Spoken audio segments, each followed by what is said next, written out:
First year students, today I will explain you how to prepare accounting equation. Okay, I am solve the first question of DK Goyal books, page number 6.25. Question number first by DK Goyal. Question number first, DK Goyal. In this question it is given, prepare accounting equation from the following. Sandeep start business with cash. Okay. First point is start business with cash. तो मैंने आपको बताया था जो चीज़ business में आपके आती है वो क्या कहलाती है आपकी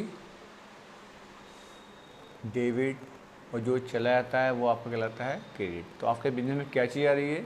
कैश आ रहा है. क्या है आपके पास? कैश. कितना अमाउंट है आपका? 1 लाख रुपीज़ का. और आपके पास से क्या चला गया? आपकी कैपिटल. कितनी आपकी? 1 लाख रुपीज़ की. Is that clear? आपने फ़ोन एक लाइन ड्रॉ की और एक अलग पेन से लिखा आपने ओपनिंग इक्वेशन. कितनी हो गई आपकी? 1 लाख और 1 लाख रुपीज़. दूसरा क्वेश्चन का पॉइंट है कि परचेज फर्नीचर फॉर कैश. आपने फर्नीचर परचेज किया कैश में. जब आप फर्नीचर परचेज करेंगे कैश में तो कैश आपके पास से चला जाएगा और फर्नीचर आपके पास आ जाएगा. तो आपकी दूसरी सेकंड एंट्री है फर्नीचर परचेज. तो आपका क्या गया? फर्नीचर आ गया आपका. कितना फर्नीचर आ गया आपका? आपने लिया है 5,000 रुपये का. तो जब आपने 5,000 रुपये का फर्नीचर लिया है तो आपने 5,000 रुपये आपके पास से चले जाएंगे. तो क्या होगा आपका? लेस 5,000. किस में कम हो जाएंगे आपके? कैश में से. किस में कम होंगे आपके? कैश में से कम हो जाएंगे. क्लियर? आपने रेस्क्यू कैपिटल पे कोई इफेक्ट नहीं पड़ेगा क्योंकि कैपिटल में आपको कुछ भी नहीं करना है. आपने फर्नीचर परचेज किया और अपने पास से कैश आपने दे दिया. ये आपकी कहलाएगी न्यू इक्वेशन. क्या कहलाएगी आपकी? ये न्यू इक्वेशन. 95,000 प्लस 5,000 और यह कितना होगा आपका? 1 लाख. आप पॉइंट टू पॉइंट चेक करते रहे कि आपका डेबिट और क्रेडिट कंप्लीट है, यानी असेट्स और लायबिलिटीज में आपका अमाउंट कॉमन आ रहा है या कहीं गलत हो रहा है. देखिए 95 plus 5 equal to 1 lakh rupees. Okay. Next point is the third point of the question is purchase goods for cash. आपने नकद माल परचेज किया. जब आप नकद माल परचेज करेंगे तो आपके पास क्या आएगा? माल आ जाएगा और आपके पास क्या चला जाएगा? पैसा. क्लियर? तो आपका होगा third goods purchase on cash. कितना अमाउंट परचेज किया? 20,000 रुपये का. तो 20,000 का क्या आ गया आपके पास? गुड्स प्लस 20,000 और आपके 20,000 क्या चला गया? कैश चला गया आपके पास से. तो माइनस 20,000 रुपीज़. कोई कैपिटल इफेक्ट इसका नहीं पड़ रहा क्योंकि आप कुछ भी प्रॉफिट या लॉस नहीं कर रहे. फिर आपकी न्यू इक्वेशन क्या बनती है?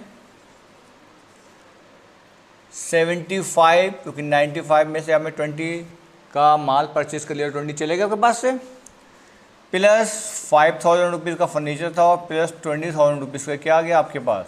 गुड्स आ गया. कुल मिला कितना हो गया आपका? ये 1 लाख रुपए. कि 75 plus 580 plus 20 1 lakh rupees. Then purchase goods on credit. अब आपने गुड्स परचेज किया क्रेडिट पे. जब आप क्रेडिट परचेज करते हो तो क्या होता है? पैसा तो गया नहीं आपके पास से, लेकिन गुड्स आपके पास आ गया. लेकिन आप इन फ्यूचर तो पेमेंट करेंगे. तो ये क्या हो गई आपकी? लायबिलिटीज़. जो चीज़ फ्यूचर में पेमेंट करनी होती है वो क्या कहलाती है? आपकी लायबिलिटीज़. और लायबिलिटीज़ कहाँ पे आती है? आपकी दे रखी है लायबिलिटीज़. क्लियर? तो आपका यहाँ पे आएगा fourth goods purchase on credit. कितना अमाउंट आपका है? 36,000 रुपीज़ का. तो आपने 36,000 गुड्स परचेज किया, गुड्स में आपने ऐड कर लिया, लेकिन पैसा तो दिया नहीं आपने. आपके पास क्या हो गई? आपकी लायबिलिटीज़ हो गई. क्या हो गई आपकी? लायबिलिटीज़, जिसे हम कहते हैं क्रेडिटर. क्या कहते हैं इसको हम? क्रेडिटर. तो आपके प्लस में क्या हो जाएंगे? यहाँ पे प्लस क्रेडिटर. कितने आपके? 36,000 रुपीज़.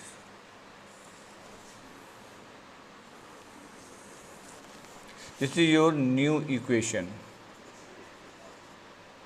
75,000 प्लस 5,000 प्लस 56,000 एंड ये आपका हो गया 1 लाख प्लस 36,000। तो 1,36,000 हो गया आपका, यहाँ ऐड कर लिए 80 प्लस 50 यानी कि 136, यानी यहाँ तक क्वेश्चन आपका बिल्कुल करेक्ट है। Then paid for rent, whenever I explain about it, whenever you paid any expenses, it will subtract from cash and also subtract from the capital account. Whenever any income received, then it will be add in the cash account and also include in the capital account. So in the question it is given paid for rent. Fifth question, rent paid. It will be subtract from cash. हो गया, आपने 700 रुपये का cash दे दिया, भाई आपने कोई भी पेमेंट करेंगे खर्चा करेंगे तो आप क्या करेंगे, कैश दे देंगे। और ये क्या करेंगे आप, लेस कहाँ से कर देंगे आपने, कैपिटल से, क्योंकि आपने क्या कर दिया, अपनी कैपिटल भी उतने रुपए से लेस कर दी है। Is it clear? जितने का आप एक्सपेंसेस पे करते हैं उतने से अपनी आप कैश भी कम करते हैं और अपने से आप कैपिटल भी कम करते हैं। ये आपकी हो गई न्यू इक्वेशन 74,300 प्लस 5,000 प्लस 56,000। ये आपका हो गया 99,300 plus 36,000। Last question is given, ये good costing ₹40,000 sold at a profit 20% on cash. आपने 40,000 रुपये का माल 20% प्रॉफिट लेके नकद बेच दिया। तो आपने 40,000 गुड्स सेल किया 20% प्रॉफिट पे, तो पहले आप प्रॉफिट निकालेंगे, आपको 40,000 20% कितना हुआ, कैसे करेंगे आप कि 40,000 into 20/100 it will be 8,000 rupees. यानी आपने 40,000 रुपये का माल 8,000 रुपये का प्रॉफिट लेके 48,000 में सेल कर दिया। जब आपने माल सेल कर दिया 48,000 में, तो आपके पास 48,000 रुपीज़ आ गए। आपने एंट्री करी 6 goods sold on profit, goods sold at the rate of 20% profit. तो आपने 40,000 रुपये का माल 8,000 रुपये का प्रॉफिट लेके सेल कर दिया, तो आपको 8,000 प्रॉफिट मिला, यानी आपको 48,000 रुपीज़ मिले। आप इसको ऐड कर लीजिए प्लस 48,000 रुपीज़। आपने गुड्स कितने का सोल्ड किया था, केवल 40,000 रुपीज़ का। कितने सेल किया था आपने, 40,000 का। वो 40,000 रुपये आप कहाँ से करेंगे, गुड्स में से लेस कर दिए, क्योंकि गुड्स वही तो बेचेंगे आप जो आपके पास परचेज किया था आपने उसमें 40,000 रुपये लेस कर दिए, कौन से वाले, कॉस्ट वाले। अब 40,000 रुपये का माल आपने 48 में बेचा, तो 8,000 क्या हुआ, आपको प्रॉफिट हो गया, इनकम हो गई आपकी। तो इनकम कहाँ पे होगी, हमेशा आपकी कैपिटल में ऐड हो जाएगी। इसमें ऐड हो जाएगी, कैपिटल में ऐड होगी।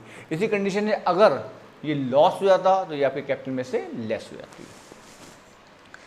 अब आपने इसको निकाला तो ये हो गया आपका 0,0,3,4,2 और 2 1,22,300 प्लस 5,000 और ये हो गया प्लस का 16,000।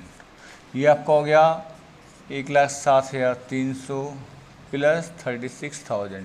आप देख लो, आपका टोटल यहाँ पे इक्वल आना चाहिए। ये टोटल कितना आ रहा है आपका यहाँ पे 0,0,3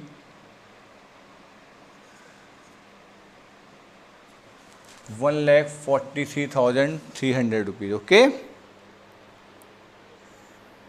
और देखिए अगर आप इसका टोटल लगाना चाहें और आप यहाँ पे टोटल लगाइए, देखिए आपको ये होगी आपकी फाइनल इक्वेशन। क्या कहलाएगी आपकी ये फाइनल इक्वेशन। इसमें 1,22,300 रुपये कैश का आपका है, फर्नीचर 5,000 रुपीज़ का है और 16,000 रुपीज़ का क्या है, आपकी गुड्स है। ये आपका कुछ आंसर में बिल्कुल क्लियर दिया होगा। एग्जाम में आपको आंसर नहीं दे रखा होगा तो वहाँ आप कैसे कैलकुलेट करेंगे कि वहाँ आप क्या करेंगे कि आप इधर का टोटल आया कितना आपका है 1,43,300 रुपीज़, और आप इधर का टोटल लगा लीजिए तो ये भी आपका आएगा 0,0,3,3 1,43,300। यानी आपका डेबिट और क्रेडिट का हमेशा बैलेंस कैसा आएगा, इक्वल ही आएगा। ये होती है आपकी अकाउंटिंग इक्वेशन। मैंने आपको इस चैप्टर के फ़ोटो खींच के दिए हैं, आप नेक्स्ट क्वेश्चन को ट्राई कीजिए। मैं आपको फिर ये क्वेश्चन बताऊंगा। पहले आप इस क्वेश्चन को एक बार देख लीजिए कि किस किस तरह से किया। कि सबसे पहले आपने बिजनेस स्टार्ट किया, 10,000 रुपये कैश से बिजनेस, 1 लाख कैश से बिजनेस स्टार्ट किया, तो 1 लाख कैश आपकी आ गई, 1 लाख की कैपिटल आपके पास से चली गई। फिर आपने 5,000 का फर्नीचर लिया, तो फर्नीचर 5,000 रुपये का आ गया, 5,000 आपने कैश पेमेंट कर दिया था, इसलिए कैपिटल पे कोई इफेक्ट इसका नहीं पड़ा। फिर आपने फर्नीचर के बाद कैश पर गुड्स परचेज किया, 20,000 गुड्स आपका आ गया, तो 20,000 की कैश आपकी चली गई, इसका यहाँ पे कोई इफेक्ट नहीं पड़ा, क्योंकि यहाँ पे इफेक्ट तभी पड़ेगा जब आपका प्रॉफिट होगा या लॉस होगा, या आपके एक्सपेंसेस होंगे या आपकी इनकम होगी। फिर आपने गुड्स परचेज किया क्रेडिट पे। अब देखिए क्रेडिट पे गुड्स परचेज किया तो कैश तो आपके पास से गई नहीं, गुड्स आ गया 36,000 रुपीज़ का, और आपने 36,000 क्या हो गया आपकी क्रेडिटर हो गए, क्योंकि आप इन फ्यूचर इन व्यक्ति को पेमेंट करेंगे। फिर आपका रेंट पे करा, कोई भी एक्सपेंसेस होगा, अगर आप एक्सपेंसेस पे करेंगे हमेशा कैश में से कम होगा, हमेशा कैपिटल में से कम होगा। कोई इनकम अगर आपको रिसीव हो रही है तो आपकी कैश में ऐड होगी और कैपिटल में भी आपकी ऐड होगी। प्रॉफिट अगर हो रहा है तो आपका कैश में ऐड हो रहा होगा या डेटर्स में ऐड हो रहा होगा, तो आपका कैपिटल में भी ऐड होगा। लॉस अगर हो रहा होगा तो वो कैपिटल में से लेस होगा। फिर देखिए आपका यहाँ पे 40,000 रुपीज़ गुड्स आपने 20% प्रॉफिट में बेचा था, तो आपने निकालो 20% प्रॉफिट कितना आपका आया 8,000 रुपये, ठीक है। और उसको आपने जो ऐड कर लिया कितना हो गया 48,000 रुपीज़, क्लियर। इस 48,000 रुपीज़ कैश रिसीव हुआ आपको, तो कैश में आपने क्या कर लिया, उसको ऐड कर लिया। 40,000 रुपीज़ गुड्स आपने में से लेस कर दिया, क्लियर। और जो 8,000 प्रॉफिट था वो आपने यहाँ पे ऐड कर लिया, क्लियर। एक बार क्वेश्चन को ध्यान से देख लें आप।